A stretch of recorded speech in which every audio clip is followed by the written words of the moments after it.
Bienvenue dans ma bulle. Moi, c'est Léa. Je suis coordonnatrice pour le projet 1 + 1 = 1 Ensemble contre l'intimidation au Centre Éclosion à Cause-Abscale. On a tous une bulle, une manière unique de voir le monde. Mais qu'est-ce qui arrive quand nos bulles se rencontrent? Est-ce qu'elles éclatent? Est-ce qu'elles fusionnent ou est-ce qu'elles rebondissent une contre l'autre? Depuis un an, je me promène dans la Matapédia pour partager ma bulle, c'est-à-dire une bulle de bienveillance où je parle d'inclusion et de diversité. Aujourd'hui, j'accueille à nouveau Caroline Cac, qui est agente de développement pour la table de concertation des groupes de femmes du Bas-Saint-Laurent. Elle vient nous parler d'ADS+, et de comment être alliée. Alors, sans plus tarder, entrons dans la bulle de Caroline.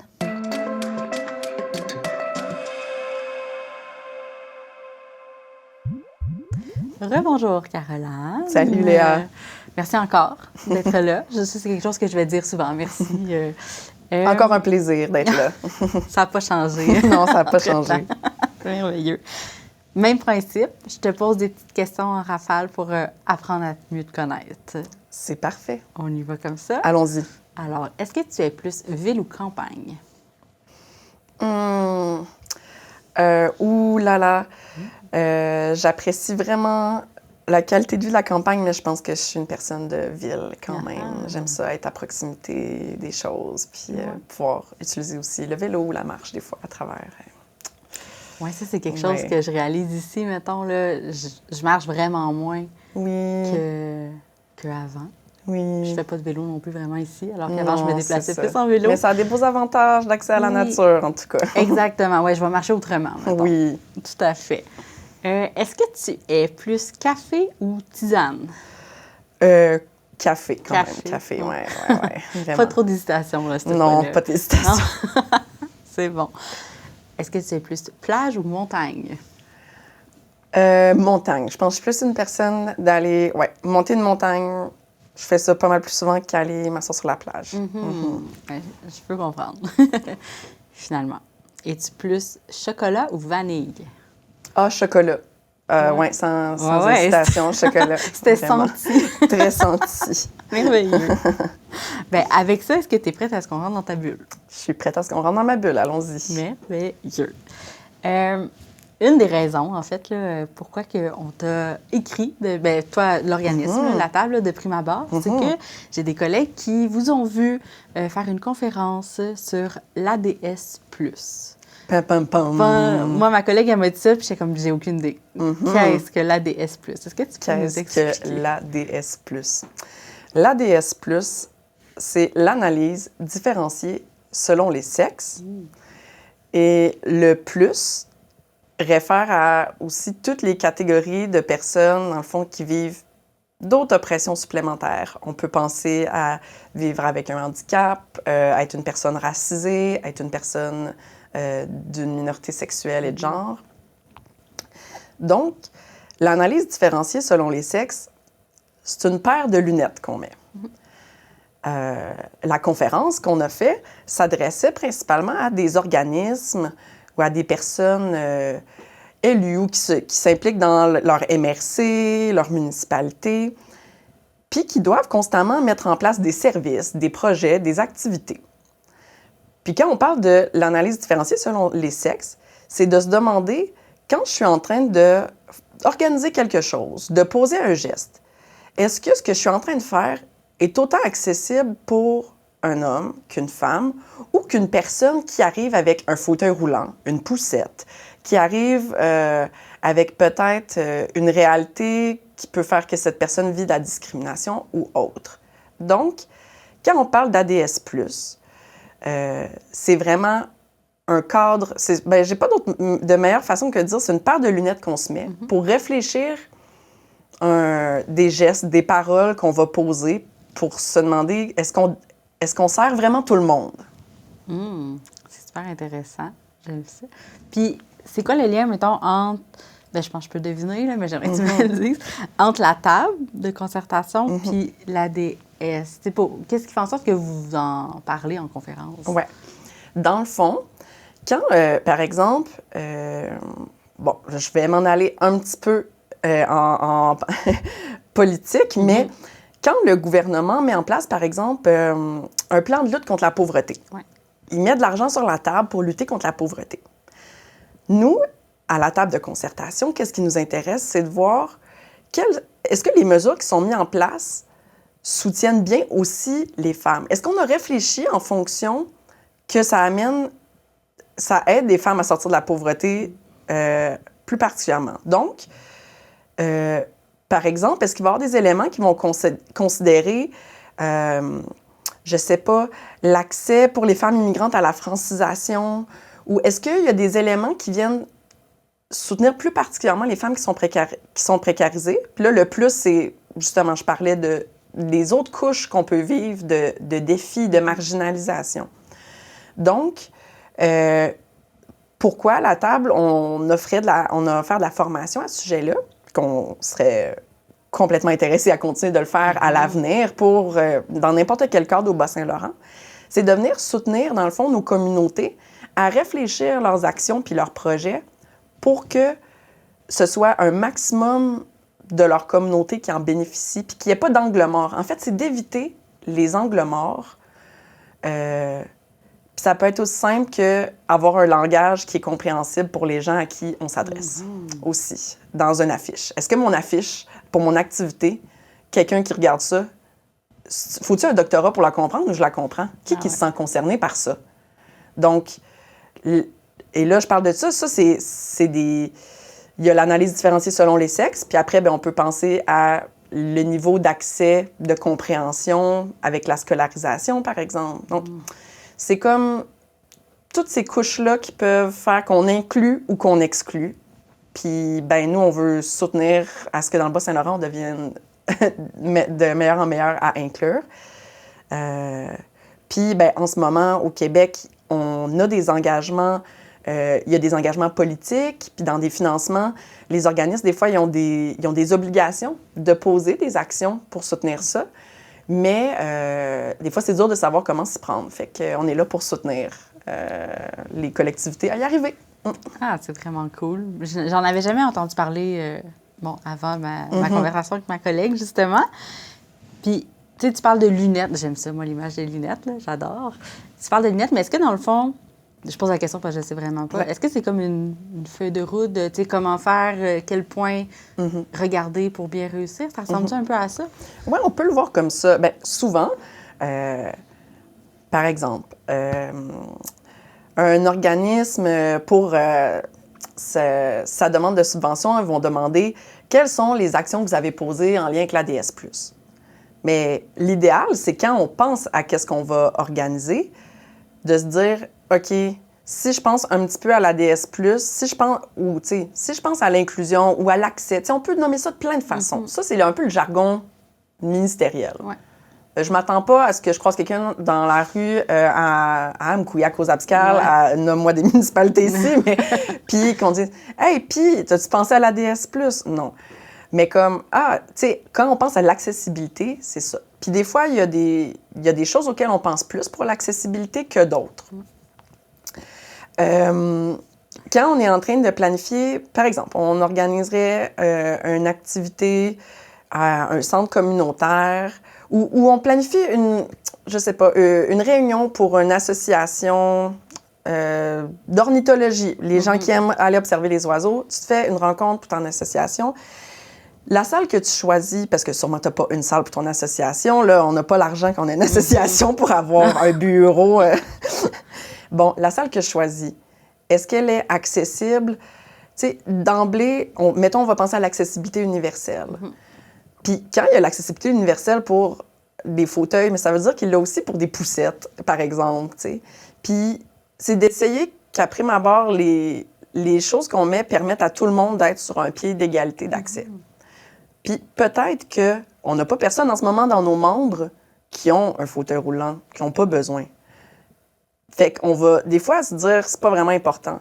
Mais quand une personne se met à s'intéresser à quelque chose, à une cause, un intérêt, une activité, si elle se rend compte en regardant que c'est pas accessible, elle va juste peut-être pas contacter puis pas y aller. Alors que quand on a des habitudes qui rendent ça plus inclusif, la personne, elle va peut-être se sentir concernée, elle va regarder « Ah, ce local-là, je peux y aller. Je vais aller voir, par exemple. » De la même façon que peut-être sur une affiche où est-ce qu'on met des photos pour une activité, bien, si on a des personnes de la diversité ethnique, par exemple. Il va y avoir des personnes noires sur l'image.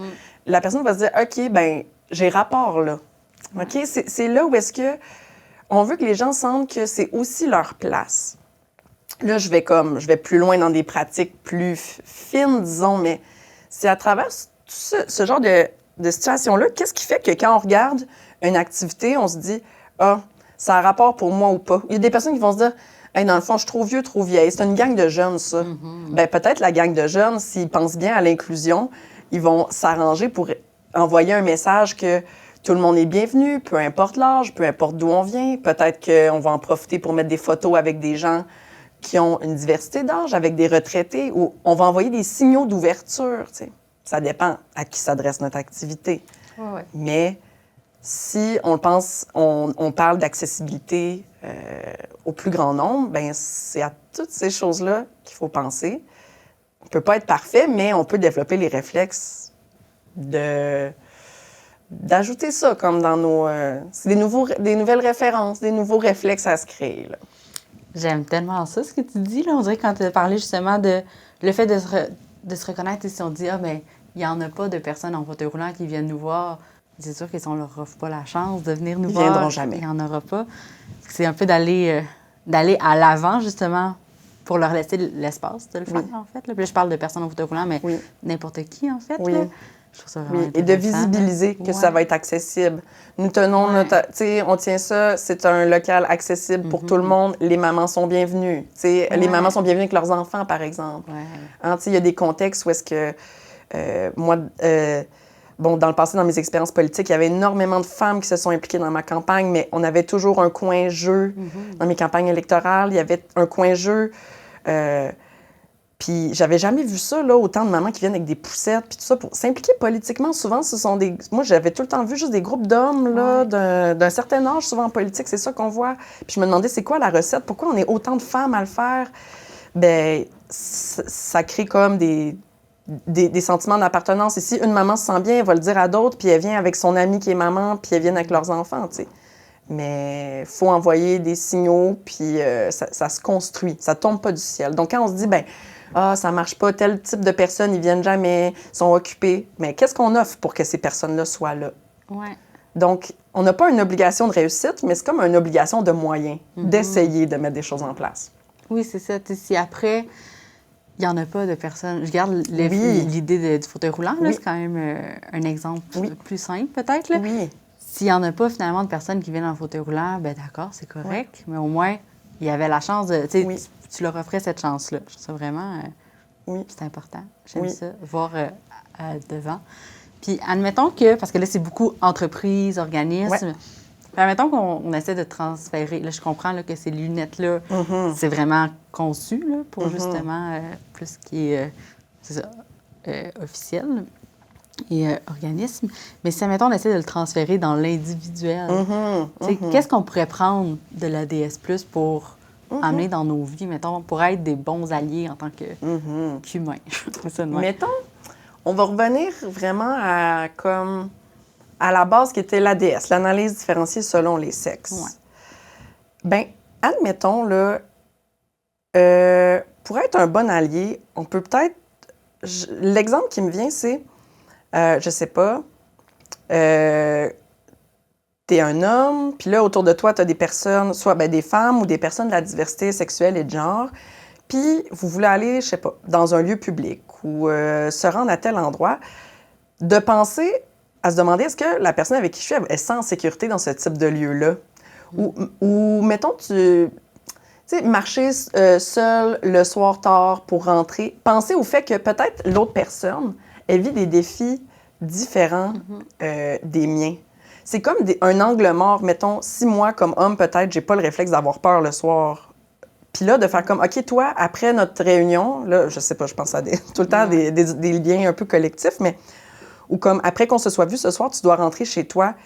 Est-ce que tu vas est-ce que tu vas te sentir en sécurité? Est-ce que tu as besoin qu'on pense, est-ce que je peux t'aider? Tu sais, ou juste avoir la bienveillance, en fait, de dire, j'y pense que toi, tu vas peut-être vivre quelque chose de différent. Ou, de la même façon, on invite quelqu'un chez soi qui a des enfants. C'est quoi? Tu sais, est-ce qu'ils sont les bienvenus ou pas? Puis qu'est-ce qu'on fait pour faire sentir que ça pourrait être un papa qui a des enfants. Mais tu sais, là, on parle de qui vient avec ses enfants. Là, on parle d'inclusion plus largement. Mais donc, bon, est-ce que j'ai un peu des jouets? Est-ce que je laisse entendre que, ben, ils sont les bienvenus, qu'il y a une place pour qu'ils puissent être confortables? Donc, c'est de développer un peu... C'est vraiment de la bienveillance puis de l'empathie aussi. Puis, en fait, c'est de surtout se dire, peut-être que la personne devant moi, elle a peut-être moins de privilèges que moi, puis peut-être je peux essayer de penser, elle, qu'est-ce que ça lui demande de plus? Certaines situations de vie ordinaires, qui pour moi sont faciles, mais pour cette personne-là, c'est peut-être vraiment plus difficile. Fait que je peux peut-être lui apporter du soutien ou lui offrir des opportunités différentes, je sais pas. Oui. Bien, ce que j'entends dans ce que tu dis, c'est que j'aimais ça que tu dises le mot bienveillance. C'est un mot que je répète beaucoup. Mais c'est que, tu sais, il n'y a pas de recette magique. Ou... J'ai l'impression, des fois, quand on parle aussi d'être allié, ça peut faire peur à des personnes, mais j'ai l'impression que la meilleure façon d'être un allié, en fait, c'est vraiment d'être dans la bienveillance puis l'ouverture, puis de poser des questions aussi. Là. Des fois, tu sais, c'est normal de ne pas être au courant de toutes les situations, puis surtout si on ne le vit pas nous-mêmes, mais de poser la question aussi à l'autre personne. Qu'est-ce que je pourrais faire pour t'aider, premièrement? Ouais.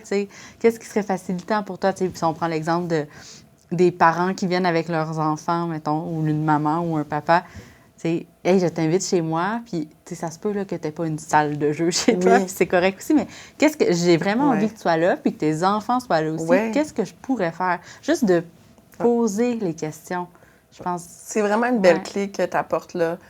En fait, l'ouverture, poser des questions, parce que on peut pas prendre pour acquis, tantôt je parlais du sentiment de sécurité dans la rue, ce ne sont pas toutes les femmes et toutes les personnes opprimées sur la base du genre qui se sentent en danger dans la rue.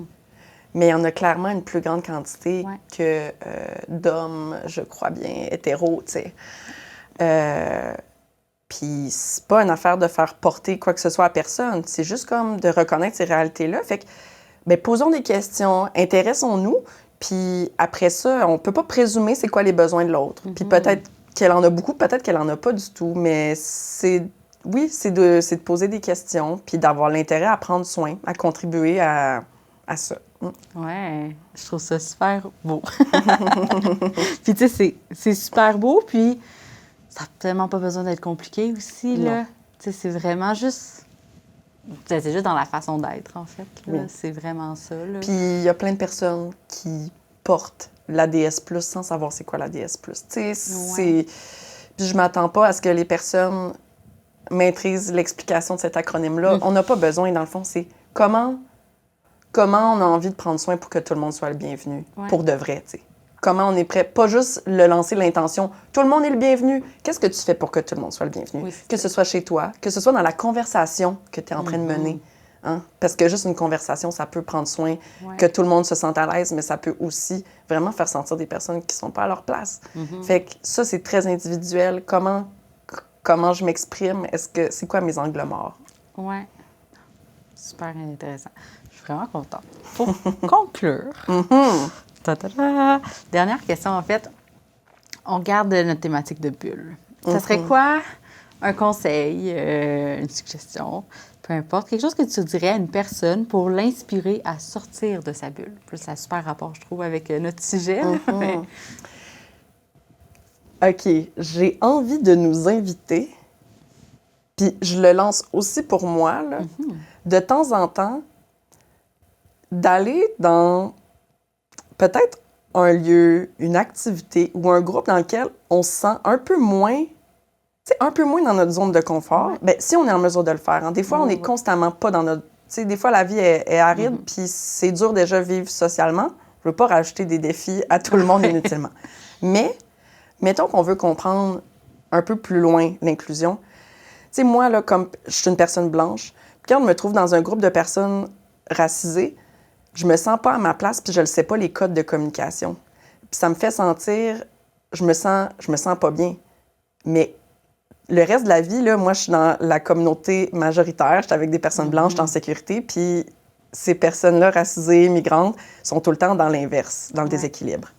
Mais de temps en temps, s'exposer à être dans d'autres communautés, ça permet aussi de comprendre qu'est-ce qui fait qu'on se sent bien, Puis qu'est-ce qui fait qu'on se sent pas bien aussi, ou de vivre le malaise d'être dans une position marginale ou minoritaire.